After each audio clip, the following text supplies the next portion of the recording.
Hey, Ziggy, how are you? Yeah, we're good. Good. Where are you right now? In California. California. How are things in California? And everything all right. You can smoke like a herb and not, get into too much trouble. Yeah, that's a we'll talk about that, I'm sure, within the next 15 minutes. But you got a new record at Wild and Free out in 2 weeks here, June 14th. Yeah, June 14th, Wild and Free coming out. This is, the new record.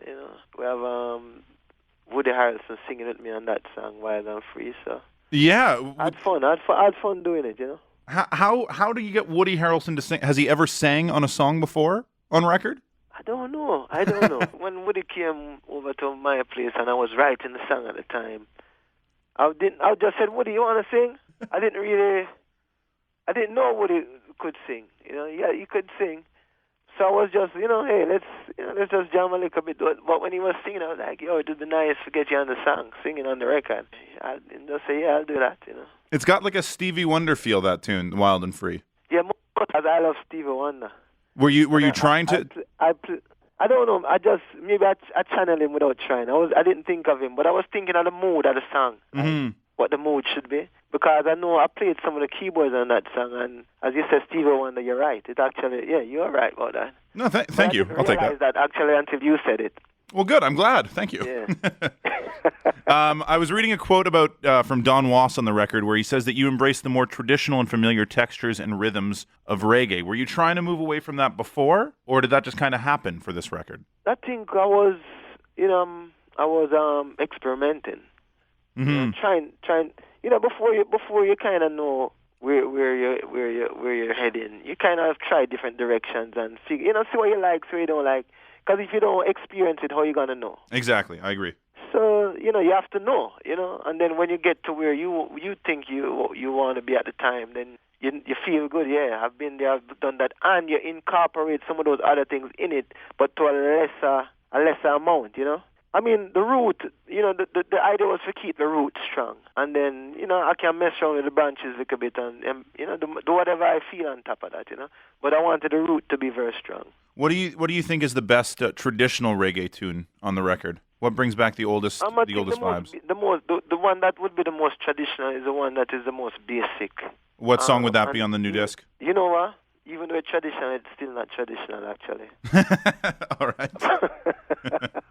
Actually, it's personal revolution, I would say, but it have this kind of break in it, which kind of break up the trend. But that one, I think, overall, would be the most traditional, in my opinion. Yeah, I agree. Well, especially the feeling of rebelling, and even the but it's got that military beat to it, which is a little different. But once it gets into the song, it's just a very simple one-drop organ shuffle song. Very simple, the basics. Just the basics are in that, really. The thing that I like to do is do stuff like that, but not have it sound dated, as if it's like you're doing it like a... it still has to sound fresh to me. Well, so speaking of sounding fresh, there's a tune on there called Get Out of Town. Very haunting, but it's got these beautiful acoustic riffs that kind of circumvent the ahs and the hauntingness of it and really blend it together really well. Can you tell me about writing Get Out of Town? Get Out of Town, I wanted it to be a Western. That's what I really was trying to do. When I did the demo, it was even more Western than what ended up on the record. Yeah, I was trying to forget some of those old, like The Good, the Bad, and the Ugly. Like those old Clint Eastwood cowboy films from Italy, I think they were filmed in. I forget the director's name. He was a famous director. I was trying to get that vibe off it because I'm a fan of those movies. So I was like, Get Out of Town. And then when I started writing it, I started relating it back to like living in the West, old West town, the train, gold and silver. And, I try and put in things that are relative to those actual films that I liked, So that was the idea. Yeah, but it has this haunting thing about it, and, that song, that's another different kind of, reggae song, it's something, it's kind of, it has different elements in it that you wouldn't find in just, like, Personal Revolution, which is a more basic reggae music. So the record is coming out in a few weeks here, June 14th, like we said. But you also just put out a comic book, Marijuanaman, a graphic comic book, if you will. Yeah, it's a graphic comic book, hardcover. The hero stands up for truth, but doesn't smoke weed. Yeah, no, he doesn't smoke, but he's affected by it, though. Right? How is he affected by it? Firstly, he's affected by the plant itself, just being around the plant without even smoking or having anybody smoke. But in the first edition, what happens is that when he has this friend, his name is Smokestack, and Smokestack likes to smoke. So whenever Smokestack smokes, and Sedona is around, he inhales, gets I guess as a contact high, you would call it. Yeah.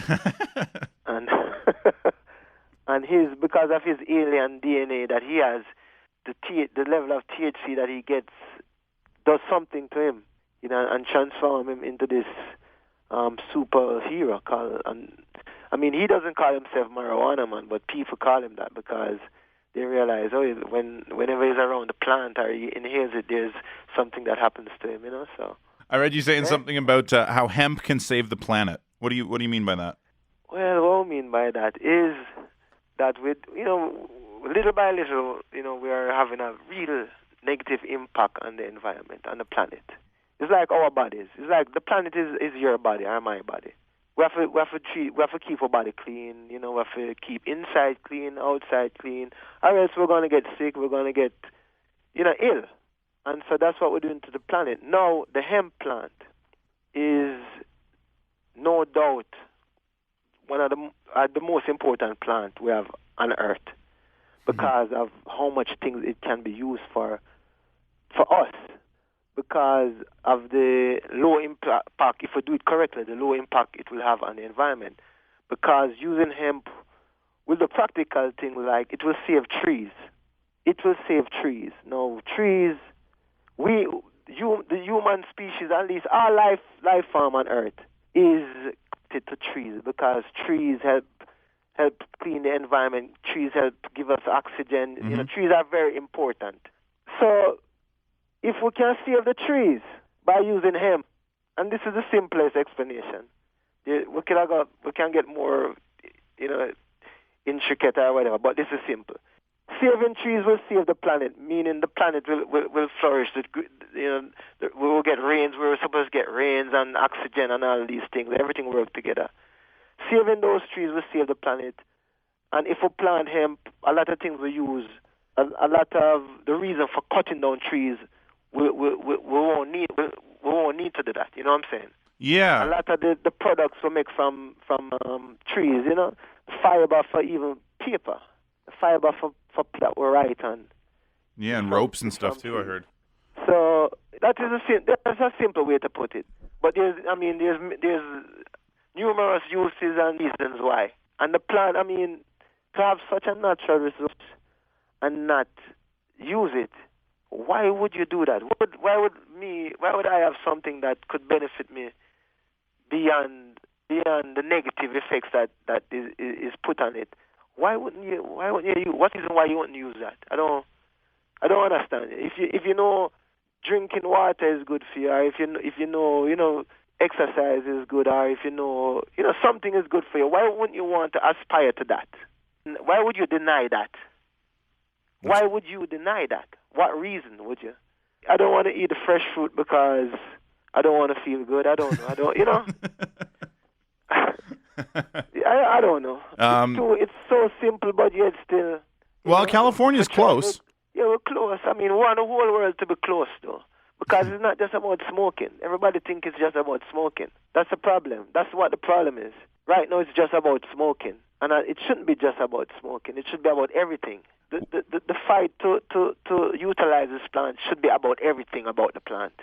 Not one aspect of it, but everything. And the forces, because right now it's divided. You have the hemp crowd and you have the marijuana crowd. And everybody's looking out for themselves.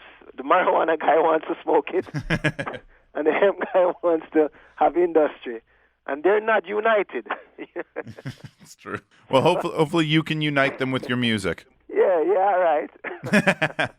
Tell me about the song "It," because that kind of talks about it. Long desired goals and getting to those goals. And I guess one of the goals for you is the proliferation of the hemp plant.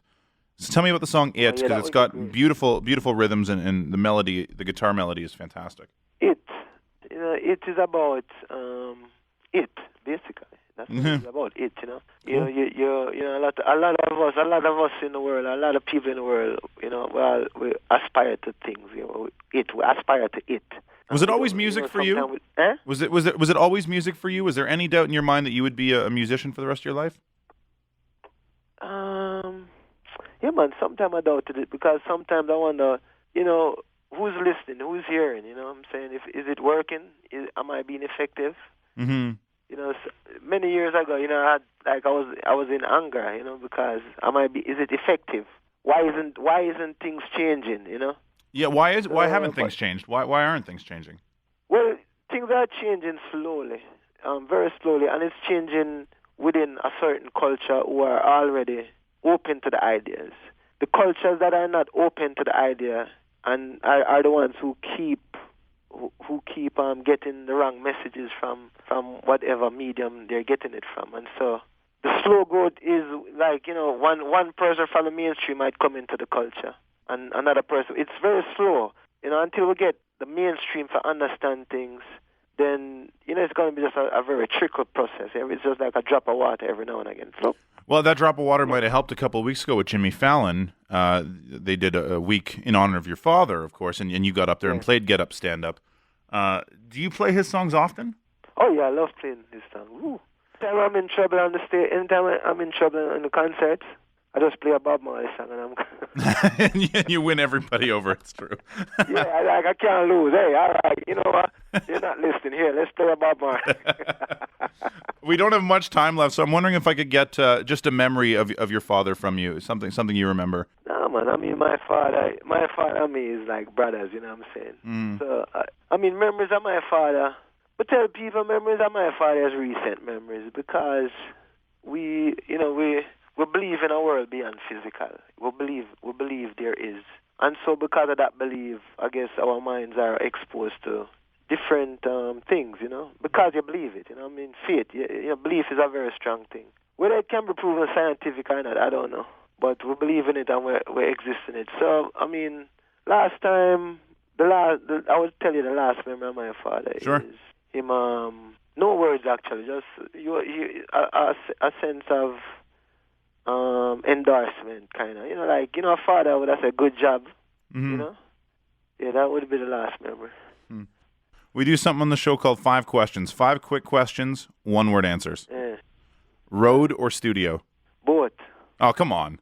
You can't have the studio on the road nowadays, don't you know that? It's true. Fair enough. Okay. All right. Lennon or McCartney? Lennon. What's your favorite way to smoke? Bong, vaporizer, joint? I guess, yeah, pipe. Bong or pipe. Yeah. Which one? Oh, pipe. I like a pipe. Song you've written you're most proud of? Love is my religion. Cool. Hey, off the last record. I like that song. And in one word, Ziggy Marley. Love.